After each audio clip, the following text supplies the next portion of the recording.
Welcome to the Enriched Minds podcast, people. We got to talk. The R.Kelly interview. It brought out a lot of information we probably didn't know. Information we've been speculating about. But what it also brought out was R.Kelly's girlfriend's parents. Now, I got to state for the record, both of R. Kelly's girlfriends are over the age of 21, well over the age of 18. But yet their parents have continued an onslaught to demonize R. Kelly for dating their daughters.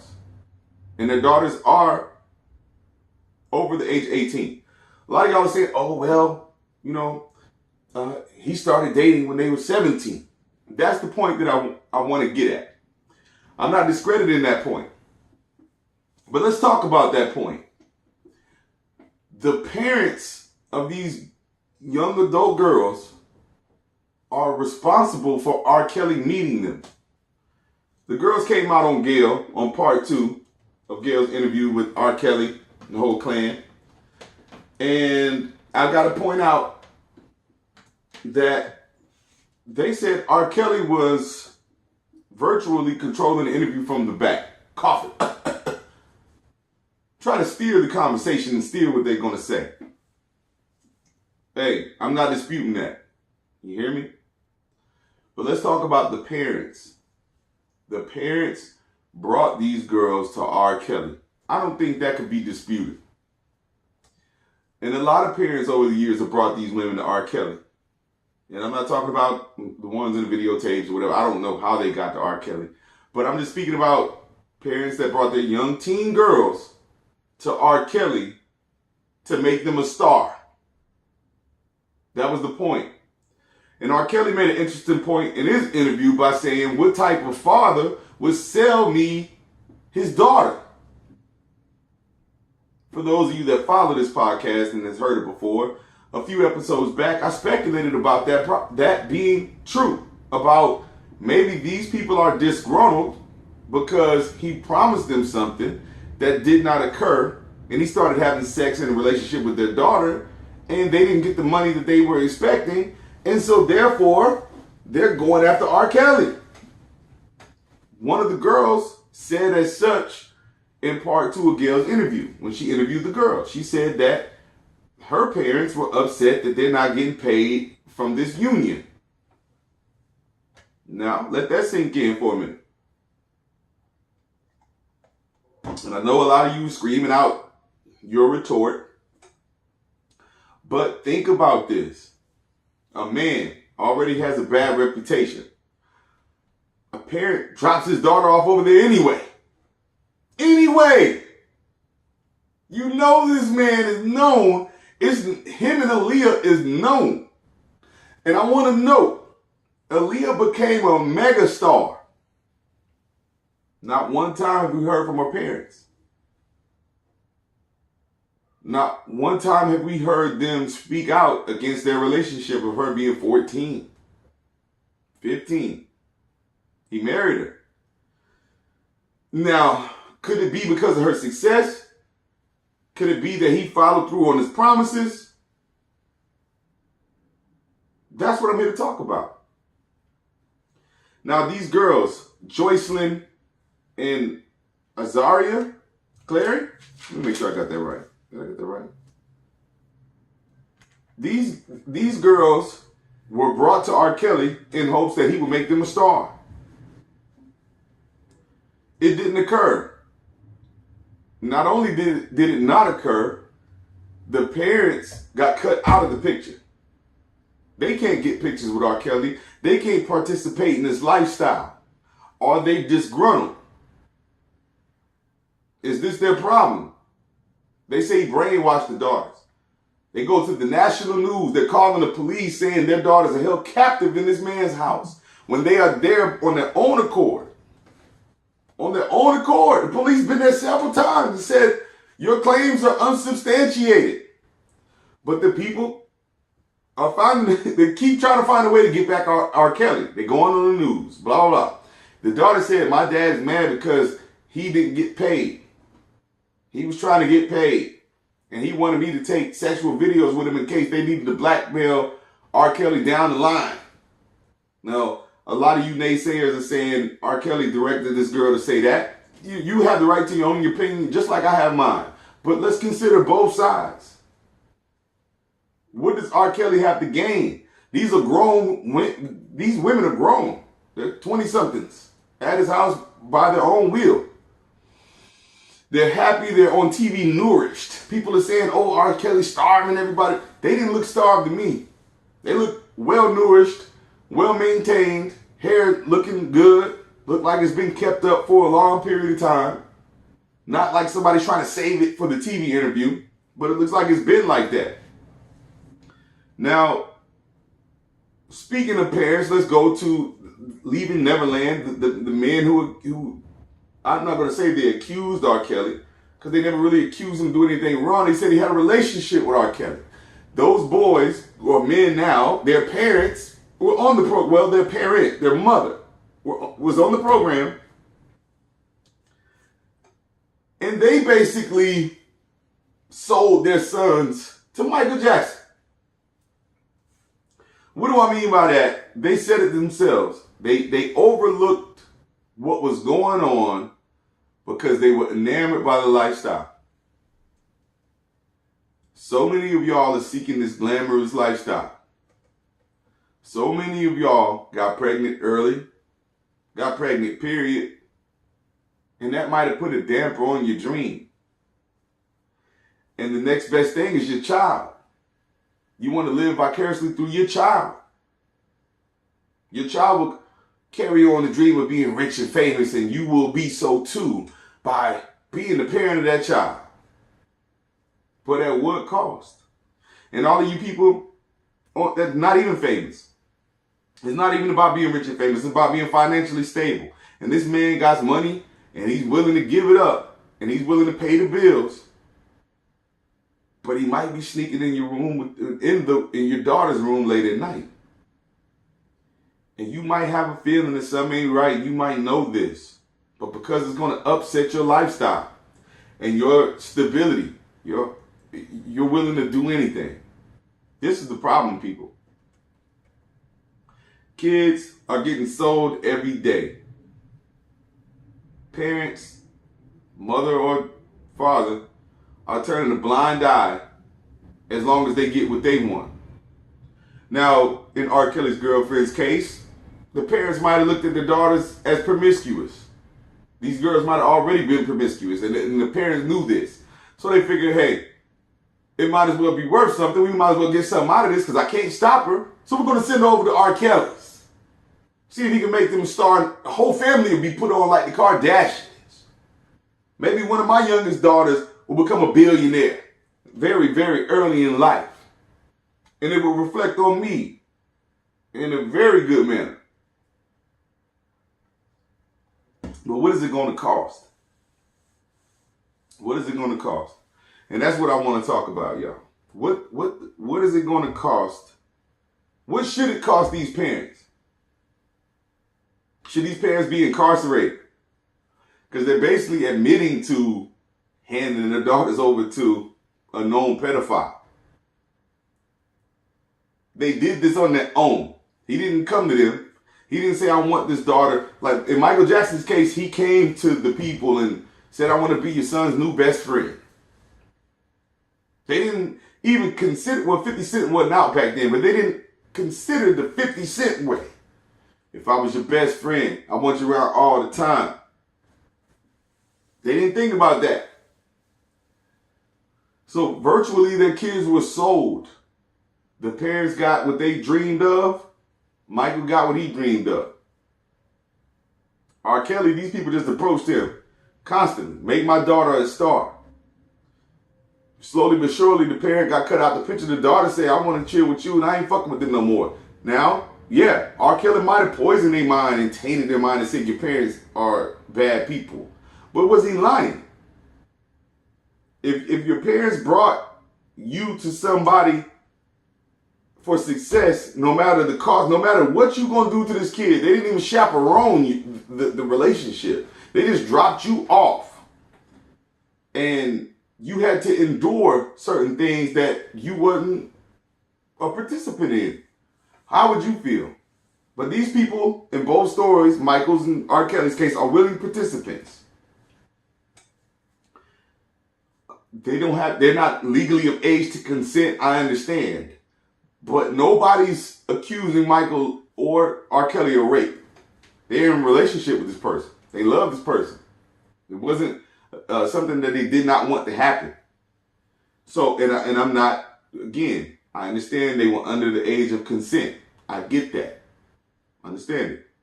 But this is probably why they protected him. And the parents looked at the kid and said, well, they're not showing any signs of distress, so everything must be okay. Everything must be okay. The kid is happy. I'm happy. I'm with Michael Jackson. I'm calling my whole family. I'm with R. Kelly.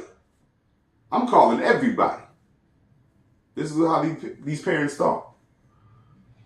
Again, there's a lot of mixed feelings about Michael.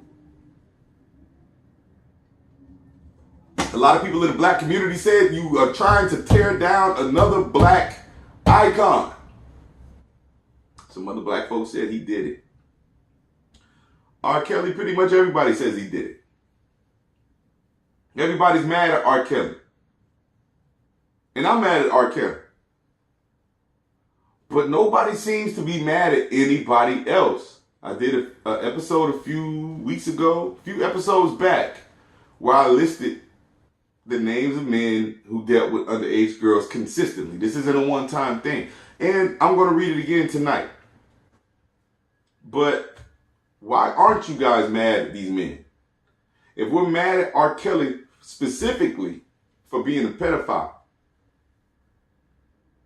and dealing with underage girls, why are we not mad at Roman Polanski, Don DeVito, the uncle from Jackass? He's passed on. May he rest in peace. But hey, he got probation for molesting two 12-year-old girls. Why are we not mad at Victor Salva? He created Jeepers Creepers, the movie 1 and 2. He molested Nathan Forrest Winters. He kept working. Nothing ever happened to him.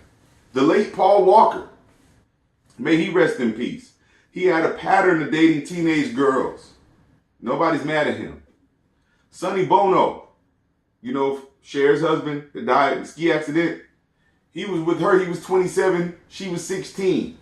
A lot of y'all want to say, well, back then it was okay. Well, please comment and let me know when it stopped being okay, because that hasn't been clear to me yet. Nobody has responded to me telling me what year it stopped being okay.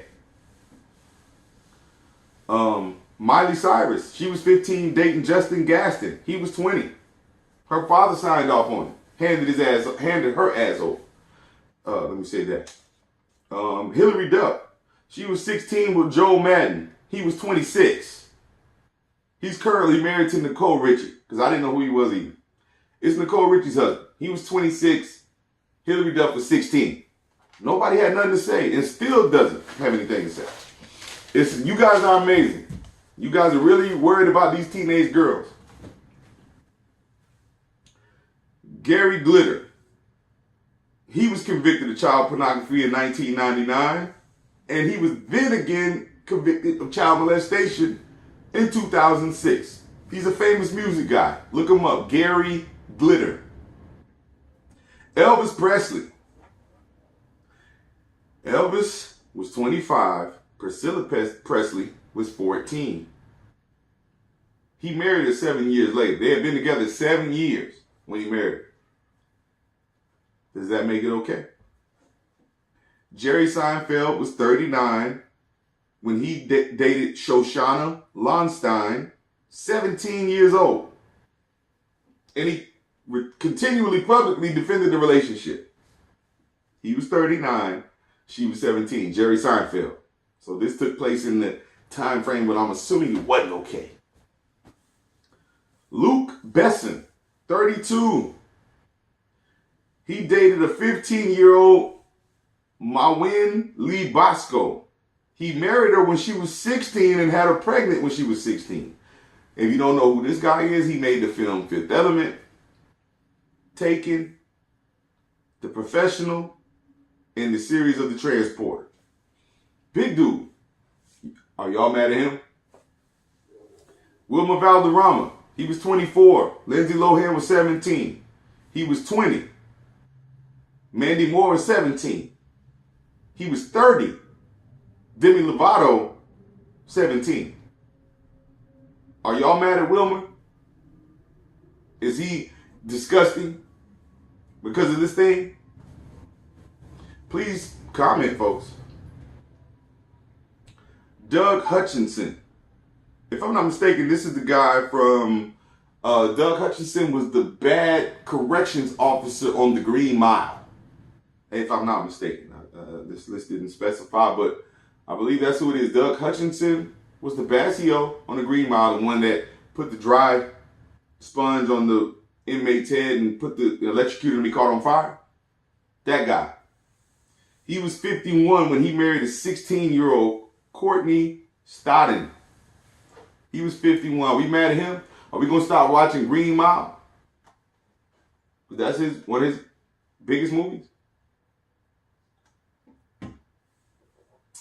Here's a good one. David Bowie.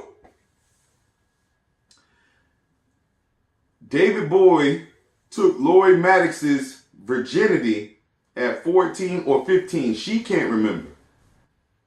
He asked her mom to be with her. Guess her mom said no.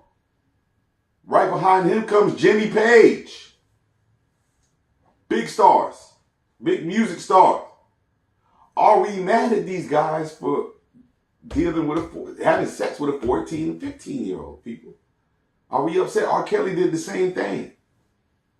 And we're outraged, right? Chad Michael Murray. I don't really know who he is, but he's some sort of celebrity. Anyway, he was 25 when he dated Kenzie Dalton from One Tree Hill. She was 17. He was slaughterhouse.com. Are we angry at this man? Even Fergie admitted that she let a 16-year-old Justin Timberlake tap that. She was 23. Are we going to stop listening to the Black Eyed Peas? We going to stop listening to Fergie? Are we mad at Fergie? Is it okay if it happens if a woman's older and the boy's younger? Boy 15. I dealt with a lot of older women when I was a juvenile. Let's say that. I lied about my age though, but I performed like guys her age. Let me tell you. Are we mad at me or are we mad at the ladies? Because, I mean, everybody's a victim, right? Well, I wasn't a victim. I was the aggressor. Let me say that. So I'm not a victim of nothing. Let's get that clear right now. Steven Tyler, your favorite. Aerosmith, right? He was 25. Julia Holcomb was 16. And he even had her mom sign her over to him. This is public information, everybody. All of this information that I'm speaking to you, you can look it up. It's all public information. But we're not mad at anybody. Wanye Morris from Boys to Men. That one. Always screaming and crying. And his girl is forever cheating on him. That guy from Boys to Men. He was with Brandy. She was 16. They hid this shit purposely for two reasons. One, because of the age difference. They knew his ass might go to prison. And number two, because she was a pure little innocent girl. That was her image back then. Even though she was a pure freak on the side. In real life. We all know Woody Allen. Okay? Woody did some fucked up shit. Not only with the adopted daughter, but with another chick, Christina Englehart. He was 41, she was 16. And Stacey Nelkin. He was 42, she was 17. Another sick bastard. But we ain't mad at them like that. We not mad at them enough to mute them. We only mad at black people. And Harvey Weinstein. That's it. I said that list again to refresh all of you guys who are just now listening to the Enriched Minds podcast. Now, given everything that I told you, and hopefully everything that you research, because don't take my word for it, you research everything yourself. Are we mad at these men? Are we mad at Hugh Hefner? Hugh Hefner was like 84, dating a 24-year-old. He and this girl had a 60-year age difference, and he married her. Was that sick, people? Hugh Hefner had a big, long history of dating young women. Nobody said nothing. Nobody had a problem with it. True enough, they might not have been under the age of 18 or under the age of consent. But neither are R.Kelly's girlfriends, but we're mad at them. A lot of people who get what they want, they don't say nothing in public. Maybe Hugh Hefner's girls, their parents didn't consent or didn't approve of those relationships either. This man is sleeping with everybody. And you're just another one on the list.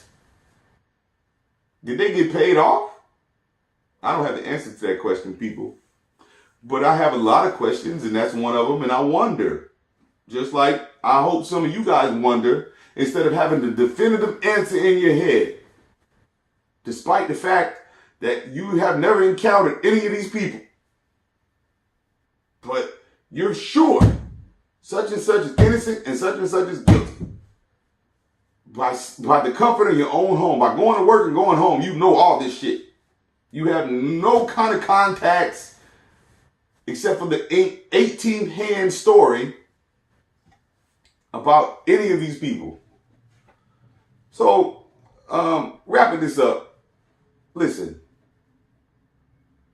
let's try to keep an open mind before we come to a conclusion and receive more information, number one. Because a lot of you guys don't know if Michael's innocent or if he's guilty. R.Kelly, I think we can all agree his ass is guilty. I'm with you. They got tapes in 4K. I'm not speaking on R.Kelly. Michael Jackson. Listen. Continuous accusations about him having sex with young boys. Now, one thing I learned in life is this. If somebody keeps accusing you of the same thing and these people don't know each other, you might be guilty of that. Meaning, if everywhere I go, people accuse you of being a thief, and that might be from Orlando, Miami, Los Angeles, New York, Chicago, Philly. They say, man, your friend is a thief. They don't even know these people over here, over there, over there. Why do you keep being accused of being a thief? They don't accuse you of anything else. Michael has not been accused of anything else other than sleeping with little boys. Not one girl said he raped her. Not one girl, Billie Jean never came forward. Maybe he called her out first. Michael's been accused of one thing. Does that make him guilty? No, but it makes him definitely more of a suspect. That's definitely, I could be wrong. I think he's guilty, but I still have space in my head that he could be wrong. It's not a definitive answer in my head. It's 80-20. Not 70-30, but 80-20. Now, I still could be wrong. And I'd like for you to admit the same thing. And I'd also like for you, after you like, share, and comment on this video, I would like for you to express yourself. Tell me why Michael's not guilty. And I heard the stories about they accused him before and they want money, and I heard all that. But does every little boy want money who's accused him of having sex with him? And these guys' story was in great detail. They went to the funeral and cried. They were no victims. They were no victims in their mind. They just got played. Anyway, thanks for listening. Please let me know how you feel. Till the next time, we gotta talk. Peace.